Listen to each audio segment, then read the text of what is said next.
اور اسی طرح سے خالی جگہ میں بھی سوال آتا ہے کہ جدید تاریخ نویسی کا بانی خالی جگہ کو کہا جاتا ہے۔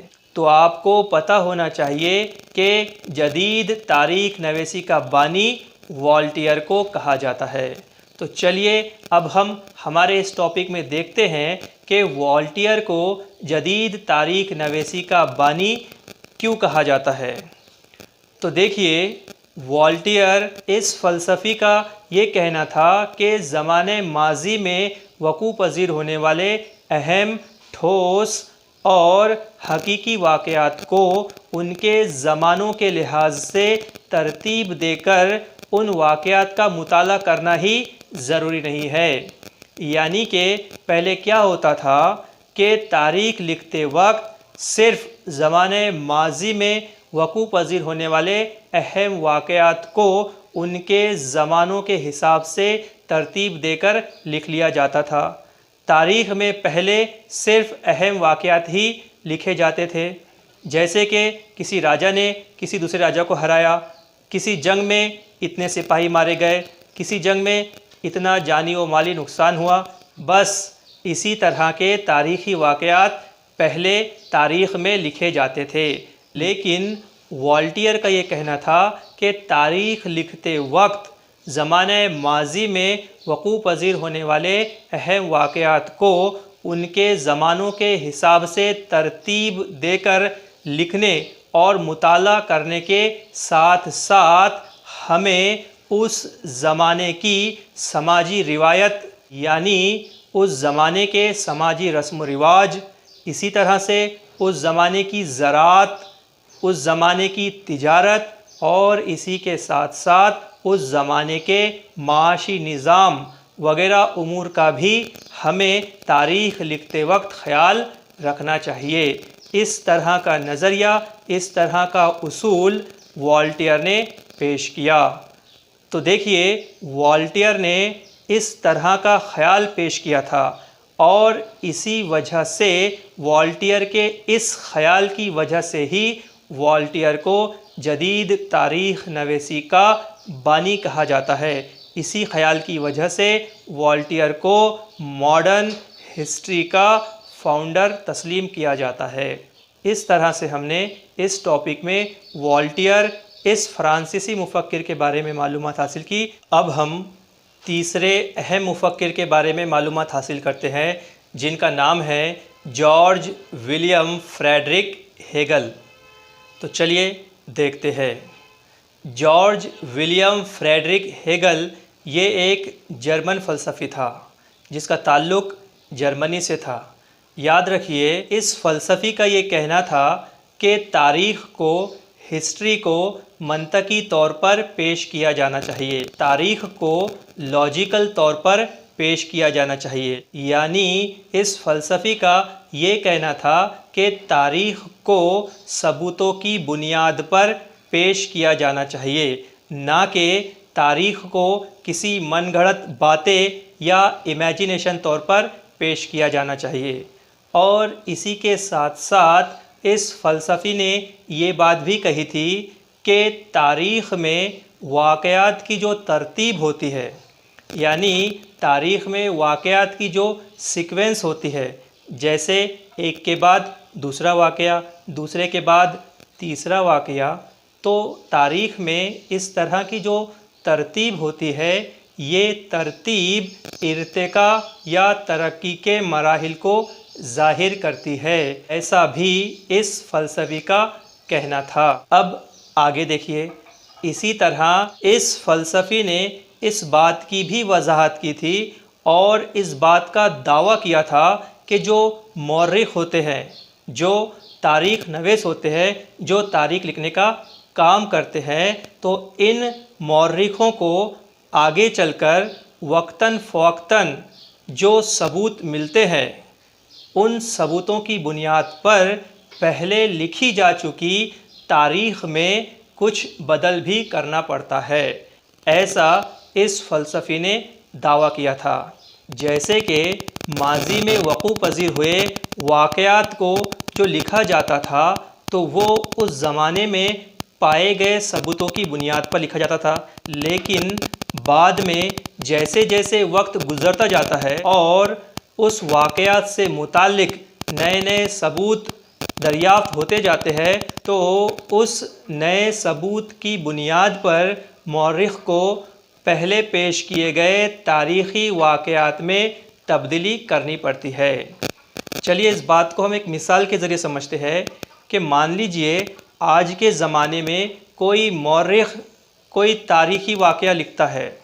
آج کے زمانے میں پائے گئے ثبوتوں کی بنیاد پر کوئی مورخ اگر کوئی تاریخی واقعہ لکھتا ہے اور پھر آگے چل کر آنے والی پیڑھی کے کسی نئے مورخ کو اسی تاریخی واقعے کے بارے میں کوئی نیا ثبوت دریافت ہوتا ہے، کوئی نیا ثبوت ملتا ہے، تو وہ آنے والی پیڑھی کا نیا مورخ پائے گئے اس ثبوت کی بنیاد پر اس زمانے میں پیش کی گئی تاریخ میں کچھ تبدیلی کر سکتا ہے، کچھ چینجز کر سکتا ہے۔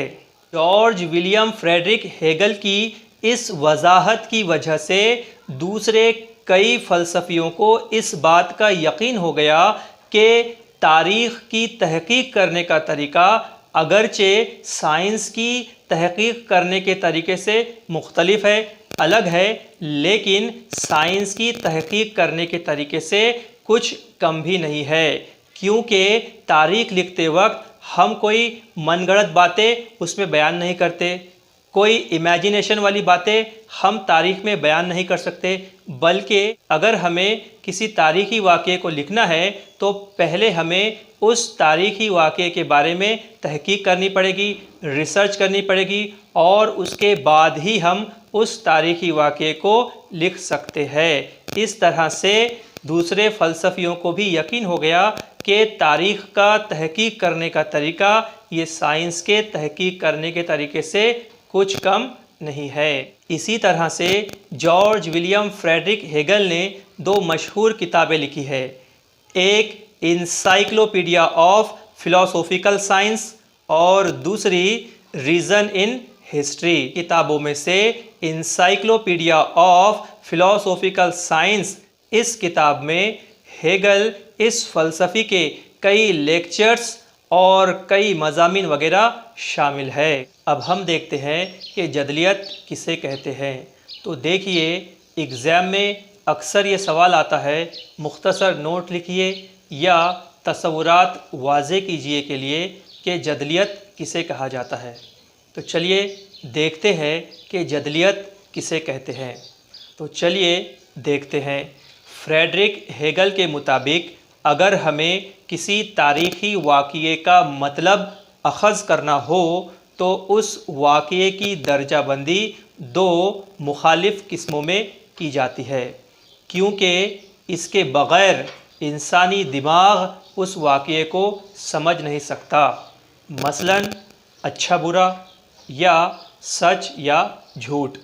چلیے اس بات کو ہم مثال کے ذریعے سمجھتے ہیں۔ اگر ہمیں کسی تاریخی واقعے کا مطالعہ کرنا ہو تو ہمیں اس تاریخی واقعے کا مطالعہ صرف ایک اینگل سے نہیں کرنا چاہیے، بلکہ ہمیں اس تاریخی واقعے کا مطالعہ دو اینگل سے کرنا چاہیے۔ یعنی ہم جب بھی کسی تاریخی واقعے کا مطالعہ کرتے ہیں تو اس وقت ہمیں ایک بات پازیٹیو وے سے سوچنی چاہیے اور اسی طرح دوسری بات نگیٹیو وے سے سوچنی چاہیے۔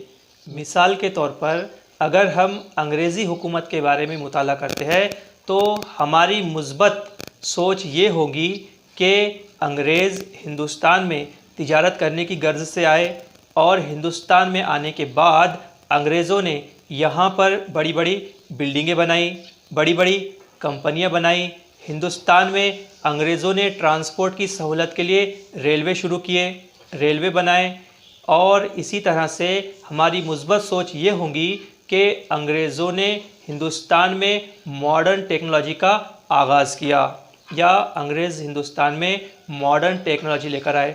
یہ ہماری انگریزی حکومت کے بارے میں مثبت سوچ ہوگی، پازیٹیو سوچ ہوگی۔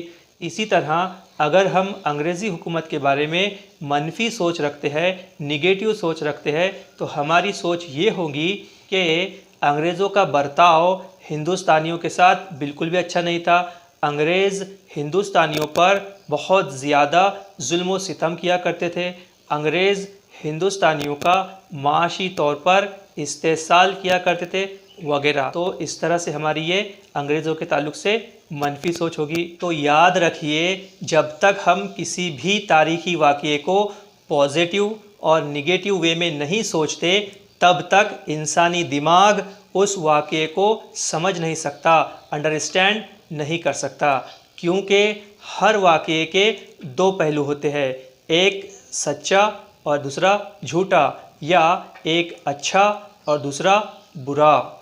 تو اس طریقے کو جدلیت کہا جاتا ہے۔ اب آگے دیکھیے، اس طریقے میں سب سے پہلے ایک اصول پیش کیا جاتا ہے، اور اس کے بعد ایک اور دوسرا اصول پیش کیا جاتا ہے جو پہلے پیش کیے گئے اصول کے خلاف ہوتا ہے، جو پہلے پیش کیے گئے اصول کا اپوزٹ ہوتا ہے، الٹ ہوتا ہے، اور اس کے بعد پیش کیے گئے ان دونوں اصولوں پر منطقی طور پر، لاجیکلی طور پر بحث کی جاتی ہے، ڈسکشن کیا جاتا ہے، اور پھر اس کے بعد پیش کیے گئے دونوں اصولوں کے خلاصے پر مشتمل مشترکہ مربوط اصول پیش کیا جاتا ہے، جسے جدلیت کہا جاتا ہے۔ اس طرح سے ہم نے اس ٹاپک میں جارج ولیم فریڈرک ہیگل اس مفکر کے بارے میں معلومات حاصل کی۔ اب ہم ہمارے چوتھے عظیم مفکر کے بارے میں معلومات حاصل کرتے ہیں، جن کا نام ہے لیوپالڈ وان راکے۔ تو چلیے دیکھتے ہیں۔ لیوپالڈ وان راکے یہ بھی ایک جرمن فلسفی تھے، اور ان کا تعلق جرمنی کی برلن یونیورسٹی سے تھا۔ برلن یہ جرمنی کی راجدھانی ہے، جرمنی کی کیپٹل ہے۔ تو دیکھیے، اس فلسفی نے ہمیں تاریخی تحقیق کے تشخیصی طریقے کے بارے میں بتایا ہے، یعنی انہوں نے ہمیں یہ بتایا ہے کہ ہمیں بہت ہی دھیان کے ساتھ، بہت ہی احتیاط کے ساتھ، بہت ہی آبزرویشن کے ساتھ تاریخ لکھنا چاہیے۔ اسی طرح سے اس فلسفی نے اس بات پر زور دیا کہ جو اصلی دستاویزات ہوتے ہیں، جو آتھینٹک ڈاکومنٹس ہوتے ہیں، ان اصلی دستاویزات کے ذریعے ہمیں جو معلومات حاصل ہوتی ہے، ہمیں جو معلومات ملتی ہے، وہ معلومات بہت ہی زیادہ اہم ہوتی ہے، امپورٹنٹ ہوتی ہے۔ اسی طرح سے اس فلسفی نے اس بات پر بھی زور دیا کہ تاریخی واقعات سے تعلق رکھنے والے جو کاغذات ہوتے ہیں، جو دستاویزات ہوتے ہیں، ان دستاویزات یا ان کاغذات کی کڑی سے کڑی جانچ کی جانی چاہیے، اور یہ پتہ لگایا جانا چاہیے کہ تاریخی واقعے سے ریلیٹڈ یہ تاریخی دستاویزات، یہ کاغذات سچ ہے یا جھوٹ، اصلی ہے یا نقلی۔ اس طرح اس بات پر بھی اس فلسفی نے کافی زور دیا ہے۔ اس فلسفی کا ایسا ماننا تھا کہ اگر ہم اس طریقے پر عمل کرتے ہیں تو ہم تاریخ کی سچائی تک پہنچ سکتے ہیں، تاریخ کی صداقت تک پہنچ سکتے ہیں۔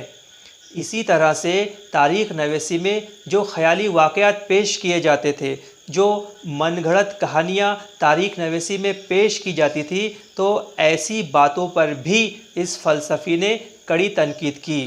جیسے کہ مثال کے طور پر آپ نے ایسوپس فیبلز پڑھے ہوگے، اس میں ایسوپس کی لکھی ہوئی جانوروں کے تعلق سے کہانیاں بیان کی جاتی ہے، اور ایسوپس کی ان کہانیوں میں جانور باتیں کرتے ہیں، اینیمل باتیں کرتے ہیں، جبکہ ایسا بالکل بھی نہیں ہوتا۔ اسی لیے اس فلسفی نے تاریخ نویسی میں جو من گھڑت باتیں پیش کی جاتی تھی، جو خیالی واقعات پیش کیے جاتے تھے، ان کی سخت مخالفت کی، اور اسی طرح سے اس فلسفی نے عالمی تاریخ لکھنے پر زور دیا، ورلڈ ہسٹری لکھنے پر زور دیا۔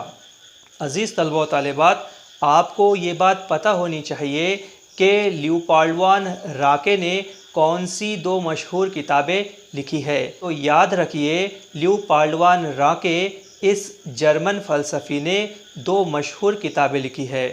پہلی the theory and practice of history, اور دوسری the secret of world history.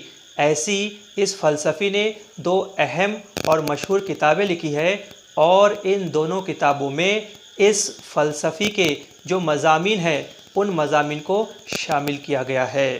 اس طرح سے ہم نے اس ٹاپک میں لیو پالڈوان راکے کے بارے میں معلومات حاصل کی۔ اب ہم ہمارے 5ویں عظیم مفکر کے بارے میں معلومات حاصل کریں گے، جن کا نام ہے کارل مارکس۔ تو چلیے دیکھتے ہیں۔ کارل مارکس یہ بھی ایک جرمن فلسفی تھے، ایک جرمن اسکالر تھے۔ 19ویں صدی کے نصف آخر میں کارل مارکس نے ان کے کچھ اصول پیش کیے تھے، جس کی وجہ سے تاریخ میں کچھ اہم تبدیلیاں رونما ہوئی تھی۔ تو چلیے دیکھتے ہیں کہ کارل مارکس نے کون کون سے اصول پیش کیے تھے۔ تو دیکھیے، کارل مارکس نے یہ خیال پیش کیا تھا کہ تاریخ غیر مرئی تصورات پر مبنی نہیں ہوتی ہے، بلکہ تاریخ یہ زندہ انسانوں کے تذکرے پر مبنی ہوتی ہے۔ یعنی کہ کارل مارکس کا یہ کہنا تھا کہ تاریخ یہ خیالی تصورات، فرضی باتوں یا من گھڑت باتوں پر نہیں لکھی جاتی، بلکہ تاریخ یہ اس زمانے میں جو انسان تھے، اس زمانے میں جو زندہ انسان تھے، ان لوگوں کے تذکروں پر تاریخ لکھی جاتی ہے۔ ایسا کارل مارکس کا کہنا تھا۔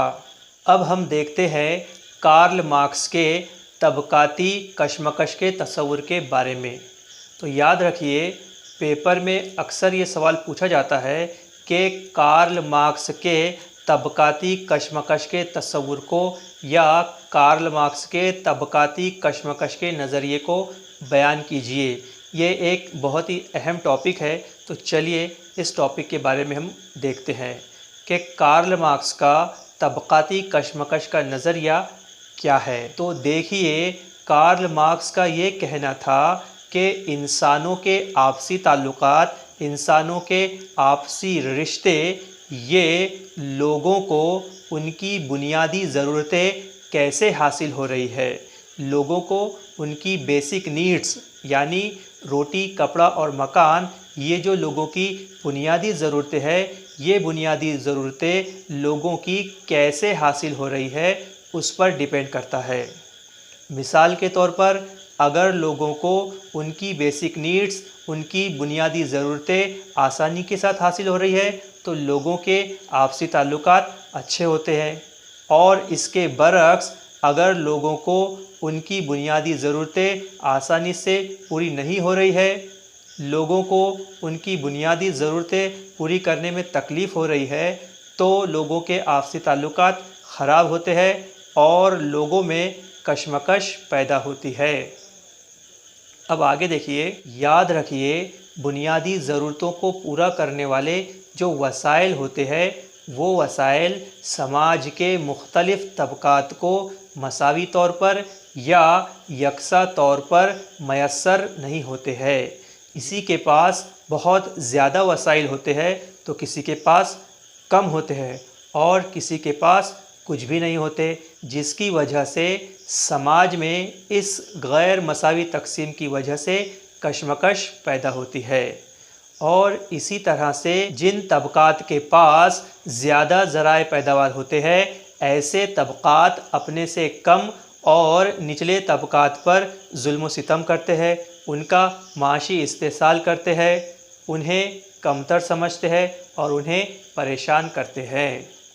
یاد رکھیے، کارل مارکس نے اس کی مشہور کتاب داس کیپیٹل میں اس طبقاتی کشمکش کے نظام کو بہت ہی باریک بینی کے ساتھ پیش کیا ہے۔ اکثر پیپر میں سوال آتا ہے، صحیح جوڑی پہچان کر لکھیے، یا پھر خالی جگہ کے لیے کہ کارل مارکس نے کون سی کتاب لکھی، تو آپ کو پتہ ہونا چاہیے کہ کارل مارکس نے داس کیپیٹل یہ کتاب لکھی تھی۔ اور یاد رکھیے کہ یہ جو طبقاتی کشمکش کا نظریہ ہے، یہ تاریخ میں ایک اہم مقام رکھتا ہے۔ عزیز طلبہ و طالبات، اس طرح سے آج ہم نے ہمارے اس پارٹ 2 ویڈیو میں اہم مفکرین اس ٹاپک کے بارے میں معلومات حاصل کی۔ اب اس سبق کا بچا ہوا جو حصہ ہے وہ ہم ہمارے پارٹ 3 ویڈیو میں دیکھیں گے انشاءاللہ۔ شکریہ، تھینک یو۔